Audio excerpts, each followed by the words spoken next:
Okay, this definitely not something I expected in Grandma's collection.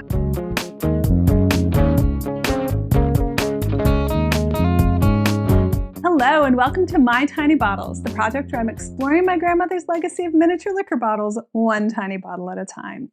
It's time for another reveal video, and not just any reveal video number 10. Thank you so much if you've been following My Tiny Bottles from the beginning. If you're new to the project, this is one of my favorite parts, where I get to find out what new bottles I'll be researching from my grandmother's collection of hundreds of minis, most of them 30 to 50 years old. So it's always an exciting day, and thus we have the box of fun and the all-important magnifying glass. All right.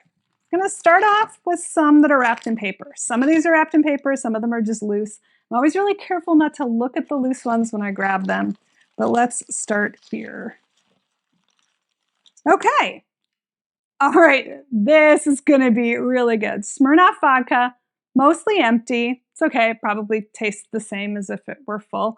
But Smirnoff vodka has really, really interesting story. And I'm really looking forward to telling you that story. There's I'm not gonna give you like too much of a spoiler now, so you'll come back later. But that's really cool. This is definitely an older bottle of Smirnoff. It's 65.5 proof. Now these are probably UK proof, which is less than American proof, but this is less than 40% alcohol by volume.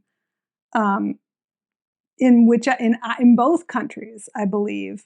So that's extra fascinating, and I don't even know where to start with this one, huh? All right, so that'll be really interesting. So, yay, we're off to a good start. When I was pulling this one out, I thought it was really interesting because it was square. Okay, this definitely not something I expected in Grandma's collection. I don't know why. There's so often I'm like, oh, Grandma won't have any of that in her collection. But this time, yeah, I didn't expect it, and here it is. This is Japanese whiskey.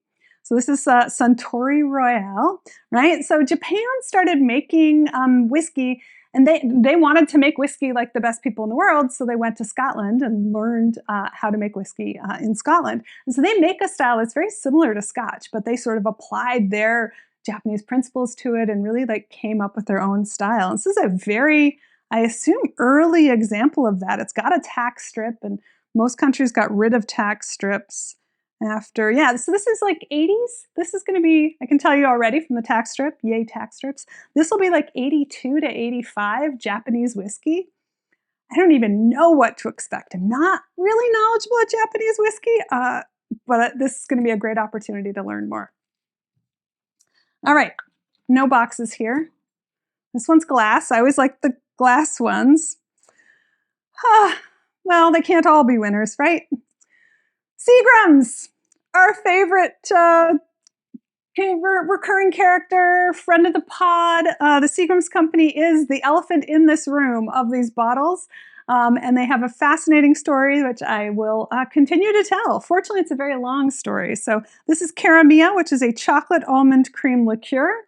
Like other cream liqueurs I have discovered so far before, this one is pretty solid. So not going to be sampling this one. Oh well. All right, another glass bottle. Doesn't feel like that Seagram shape. Let's go for it. Yeah, B&B. I think I already have a bottle of B&B. We've already talked about B&B. This is why I always get an extra. So B&B, Benedictine and Brandy. You can go back. I don't remember what number it is now, but you can totally find my story all about this there. All right, so we'll set that one over here. Because I always grab a couple extra bottles in case one of them is weird. Ooh, now this one, also exciting, right? So this is Cointreau. So Cointreau is an orange liqueur. I like to think of it as the queen of the triple secs. It's so good, they usually don't even tell you it's triple sec. So this, again, 70 proof. So this is not from the US or Canada. This is going to be a UK because they calculated proof differently. So this is really interesting. It has a lot of small print on it, and most of the words in French. So that's really exciting. Mostly full, a little bit smaller than most of the minis, so it's a mini. Yeah, that I'm intrigued. This is a good set so far. I'm really happy. Okay, so we got one more. Try to pick 5. And the last one, well, again, can't all be winners. So our recurring characters these days are Seagrams and Schnapps. And so this is not a Seagram Schnapps, but it is indeed a Schnapps. De Kuyper Original Apple Barrel Schnapps. So we've had the De Kuyper Original Bluesberry Schnapps. This one is their Apple Barrel Schnapps. So I'll have to find something else interesting to tell you about De Kuyper or Schnapps or appleberries. Yeah, maybe I will use it to tell you about apples, because apples have an absolutely fascinating history, which I'm pretty sure this particular bottle of Schnapps does not have an absolutely fascinating history. All right, well, thanks for unboxing with me. Come on back as I start to dive into the stories of these bottles. If you know anything about them, leave a comment. Find @MyTinyBottles on your social media. Tell me what you think of the podcast or the videos. Tell me if you know anything about the bottles. I'd love to hear from you.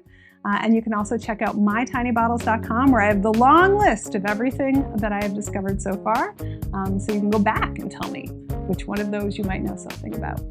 Thanks for joining. Cheers.